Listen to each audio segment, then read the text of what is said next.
nesses mapas a gente consegue ver como que eram as possessões aí em 1700 e depois em 1763. Aqui, essa data, 1763, ela marca o fim da Guerra dos 7 Anos.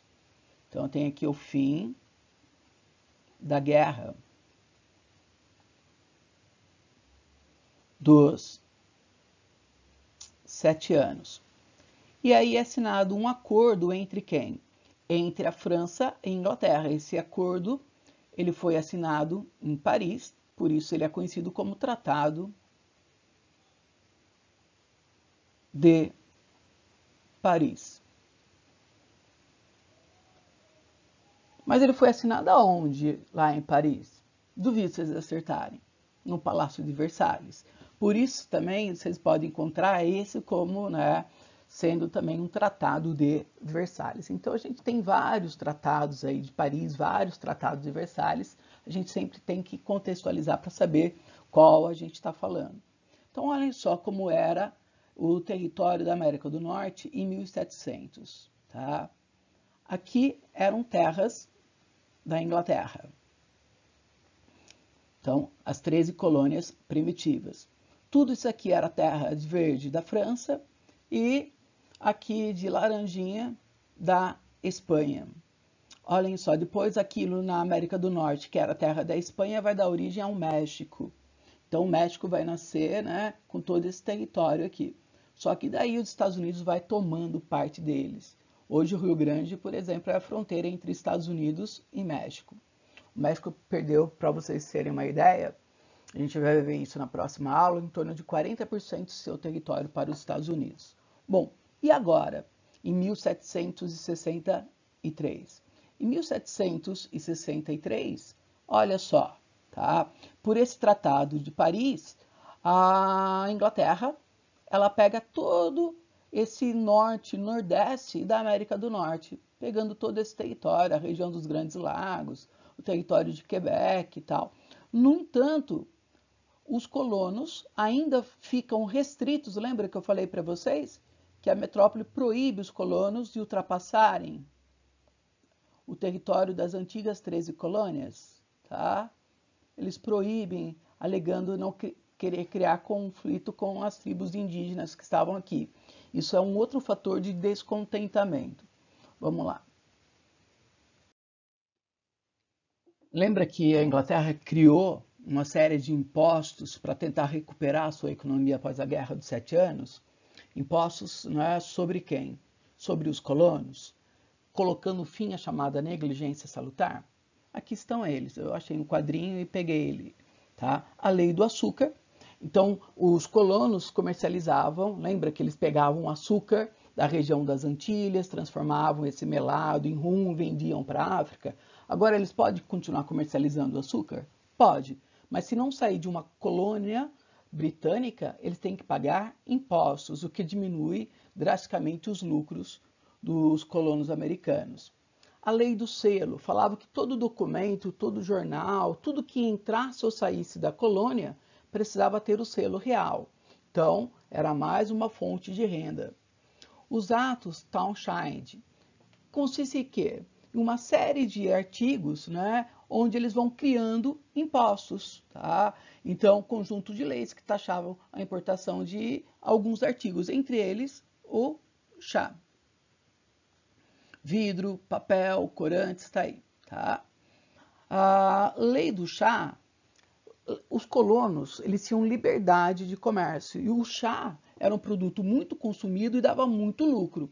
E grande parte desse comércio era feito pelos colonos. Agora os colonos são proibidos de comercializarem esse produto.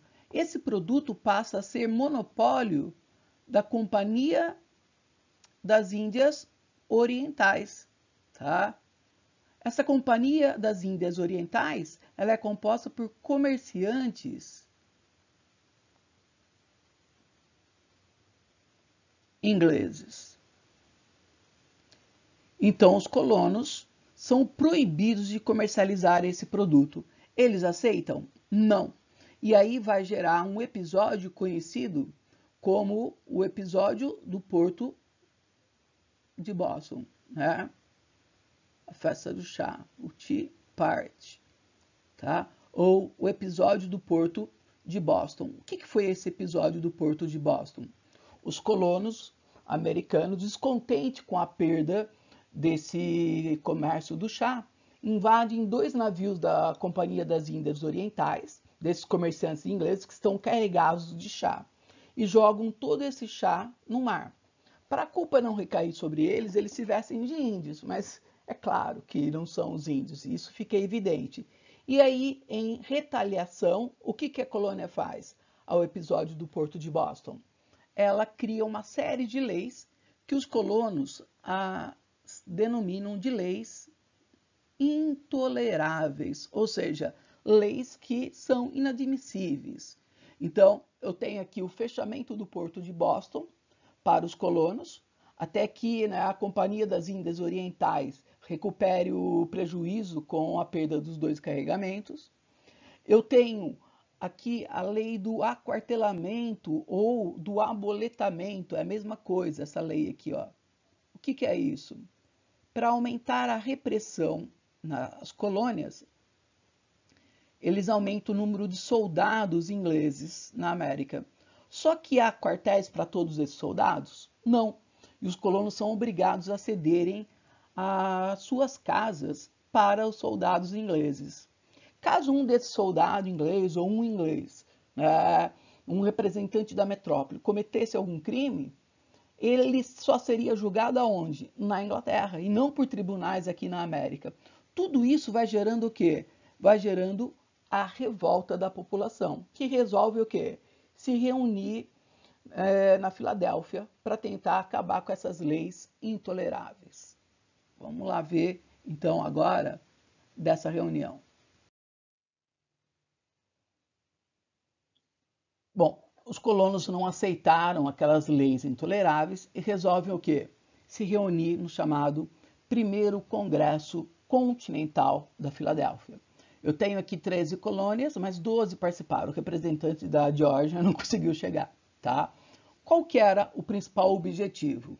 O principal objetivo era anular aquelas leis intoleráveis, mas também valorizar os seus produtos. Então vamos deixar de comprar os produtos ingleses, ao mesmo tempo vamos elaborar um documento que vamos entregar ao rei George, ou Jorge III, e ao parlamento, pedindo para eles olharem com carinho para a colônia, acabar com essas leis intoleráveis, acabar com as punições, deixar a gente ocupar as terras que eram as antigas possessões da França.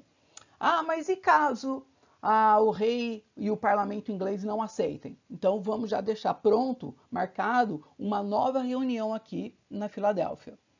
O parlamento ou o rei aceitou? Não, pelo contrário, aumentou a repressão. E isso faz eles se reunirem novamente no chamado Segundo Congresso Continental da Filadélfia. Vamos falar dele. Esse Segundo Congresso Continental da Filadélfia, os colonos chegam à seguinte conclusão: qual é a única maneira de voltar a ter aquela liberdade que nós gozávamos na fase lá da negligência salutar? A única maneira é promovendo a independência. Então eles têm bem claro isso. E aí então ele determina o uso da violência, da força como resistência aos ingleses, mas para isso eles precisam de um exército. E quem é que fica incumbido de montar esse exército? Aquele cara que vai ser depois o primeiro presidente dos Estados Unidos, que é George Washington. Tá? Ele monta esse exército. As leis intoleráveis, elas são anuladas e eles elaboram a Declaração dos Direitos dos Colonos, onde os colonos possuem direitos, por exemplo, de ter os seus próprios tribunais. Vamos lá. A Inglaterra aceita? Não, a guerra praticamente começou, tá? Nesse terceiro congresso, os colonos decidem promover a independência. Então, no dia 2 de julho de 1776, ele declara a independência. Porém, Thomas Jefferson vai publicar e vai ler a Declaração de Independência no dia 4 de julho de 1776, onde, ao ler a Declaração de Independência, ele vai justificar ou porque ele está rompendo com a coroa, com a metrópole, com a Inglaterra. Ele coloca os motivos. E é essa a data que eles comemoram a sua independência, tá? O dia 4 de julho. Bom, no entanto, a guerra aqui, nesse período de 76 até 81, a gente tem o quê? O momento da luta pela independência. É o momento que ocorre as grandes batalhas e, finalmente, em 1781, os ingleses acabam sendo derrotados na Batalha de Yorktown. Vamos lembrar o seguinte, que os colonos americanos receberam apoio de quem? Da França, antiga rival da Inglaterra, e também da Espanha. Lembrando que ambos aqui tinham o quê? Ambos possuíam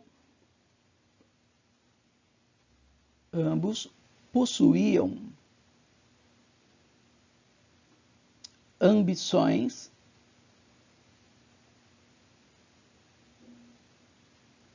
territoriais.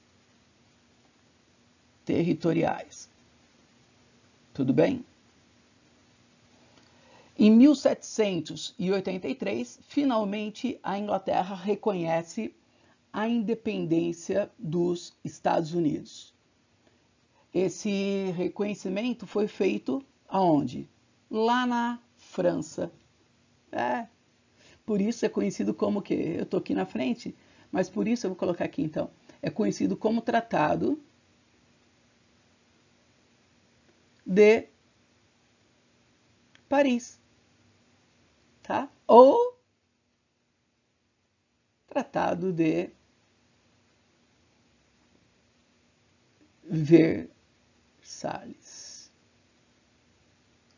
Bom, em 1787, eu tenho a promulgação da Constituição dos Estados Unidos. Vamos lá.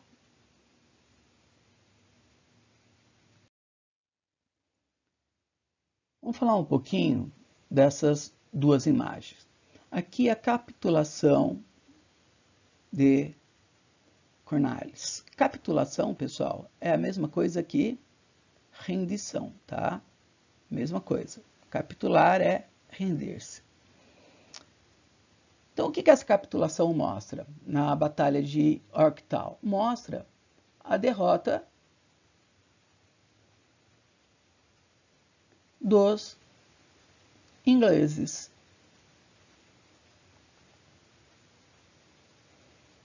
As tropas inglesas estão se rendendo perante os colonos americanos. Portanto, mostra a vitória dos colonos. No entanto, vamos lembrar que os colonos tiveram o apoio de quem mesmo?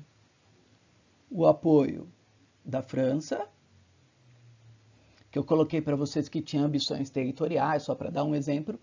A França recupera grande parte dos territórios perdidos na Guerra dos 7 Anos.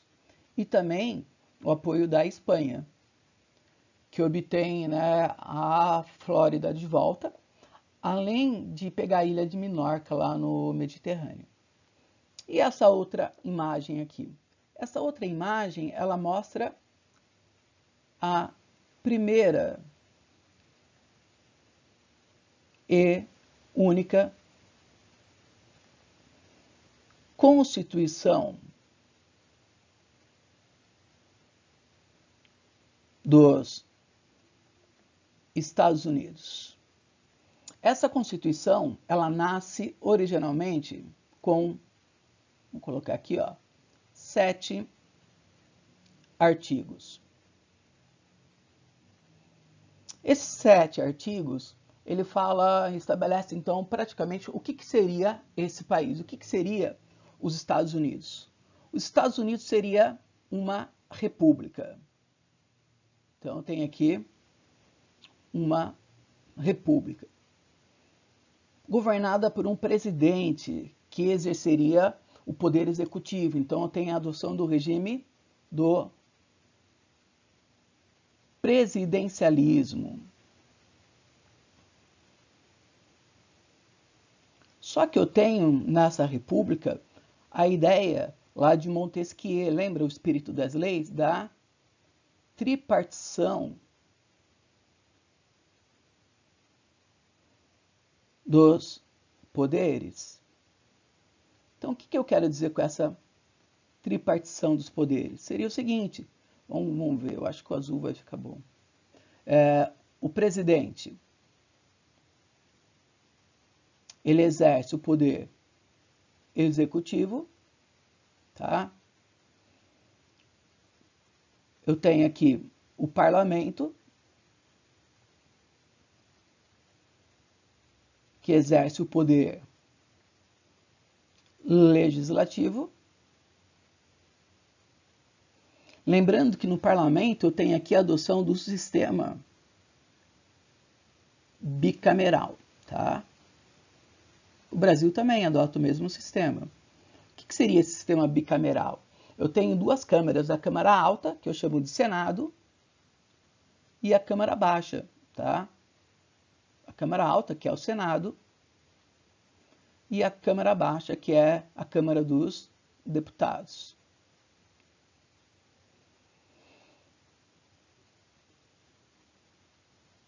Tudo bem? Então eu tenho esse sistema. E os tribunais de justiça. Os tribunais de justiça vão exercer, os tribunais exercem o poder judiciário. Poder judiciário. E uma outra característica que eu quero comentar com vocês é, aqui ainda desses 7 artigos, que ele estabelece, vamos colocar aqui, o regime de federalismo. O que significa esse regime de federalismo? Significa o seguinte, que cada estado tem direito a ter as suas próprias leis, desde que não vá contra uma lei federal. Tudo bem? Bom, eu coloquei aqui que os Estados Unidos adota, nesse momento, a primeira e única Constituição. No entanto, diferentemente do Brasil, que teve várias, sempre que a gente quer mudar a Constituição, a gente convoca uma Assembleia Constituinte e tal, nos Estados Unidos, não. Essa Constituição, ela sofre alterações, mas através do quê? De emendas. Então, as emendas alteram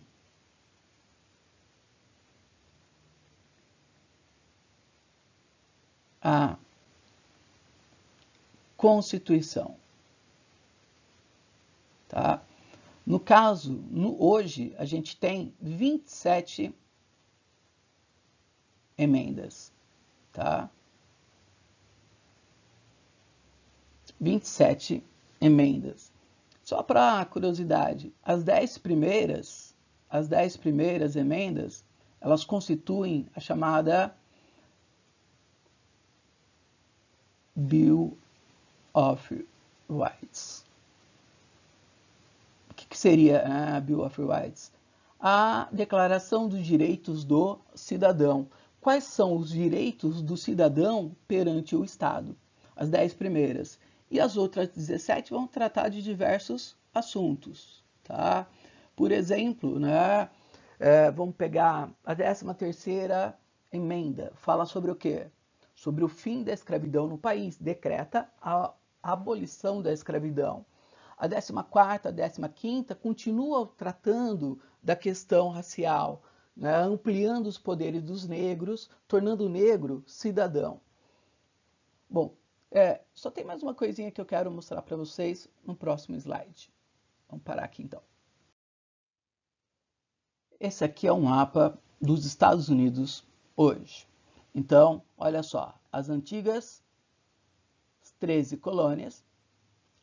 Quando os Estados Unidos vencem a Inglaterra, aí é feito o Tratado de Paris, e aí isso seria os territórios anexados durante a Guerra de Independência. E depois vai começar os Estados Unidos a se expandir. Ele está aqui na costa leste e ele vai para onde? Ele vai para o oeste. É a famosa marcha para o oeste, que a gente vai estudar nas próximas aulas, tá bom? Até mais!